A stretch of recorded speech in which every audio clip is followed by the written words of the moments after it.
जय महाराज जी की सभी को। प्रगाढ़ हो जाए गुण और तुम्हारे, सतगुरु रास्ता कठोरता का अपनाते। शिष्य अहम भाव से भर न जाए, वो न चाहकर भी ठुकराते। कठोरता में कल्याण समझना है, गुण दिव्य तुम्हें अगर पाने। क्या संभावना छिपी शिष्य में, यह गुरु से बढ़कर कोई न जाने, यह गुरु से बढ़कर कोई न जाने। आज का विशेष अनुभव है। एक बहुत बड़ा दरबार लगा हुआ था। ऐसा लग रहा था मानो पूरे विश्व के लोग वहाँ एकत्रित हो चुके हैं। उन सभी के बीच गुरु महाराज जी प्रकट हो गए। गुरु महाराज जी सभी की ओर बड़े ही प्रेम से निहार रहे थे। मेरे देखते ही देखते वहाँ खड़े सभी लोग दो भाग में बंट गए। एक और बहनें और दूसरी ओर सभी भाई पंक्ति में खड़े हो गए। बहनों में प्रचारक बहनें भी थी और सत्संग की बहनें व माताएं भी थी। ठीक ऐसा ही दृश्य भाइयों की ओर भी था। स्वामी जन और संगत के भाई उन दोनों लाइंस के बीच में सोने से भरे बहुत सारे बॉक्सेस रखे हुए थे। वे बक्से बाहर से साधारण नहीं थे, उनके ऊपर अनमोल धातु जैसे हीरे, मोती इत्यादि लगे हुए थे। उस हर एक बॉक्स में से खूब प्रकाश फूट रहा था। तभी गुरु महाराज जी दोनों लाइंस के ठीक बीचों बीच आ गए।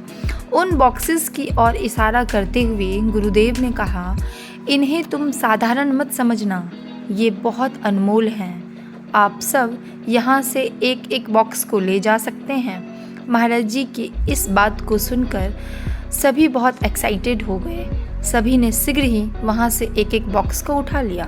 महाराज जी ने फिर से कहा, इन बॉक्सेस को साधारण मत समझना, इनमें सारे ब्रह्मांड का खजाना है, तीनों लोकों का सुख और वैभव छिपा है। तुम्हें इन्हें संग लेकर आगे बढ़ना है।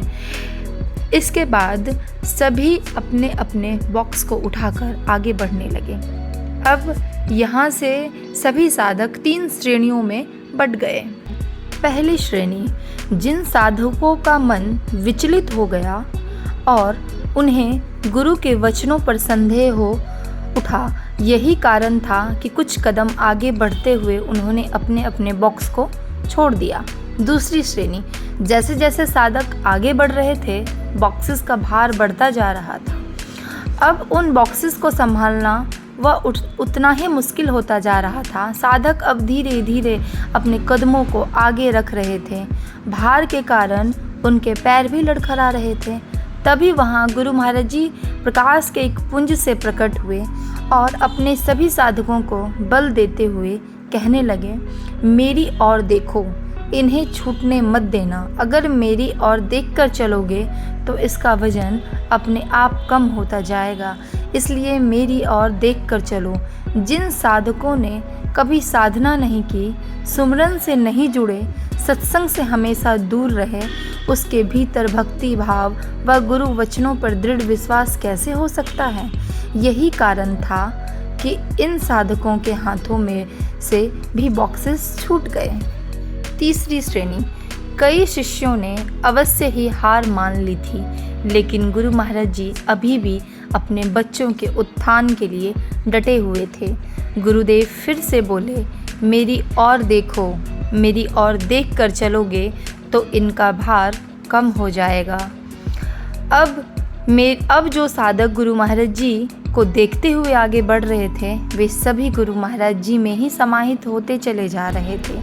वे सभी साधक प्रकाश पुंज में समाते जा रहे थे। वे गुरुमय हो गए थे। हे गुरुदेव, मुझे तीसरी श्रेणी के साधकों में आना है। सही बात है, महाराज जी की ध्यान साधना को हमें रेगुलर करना है।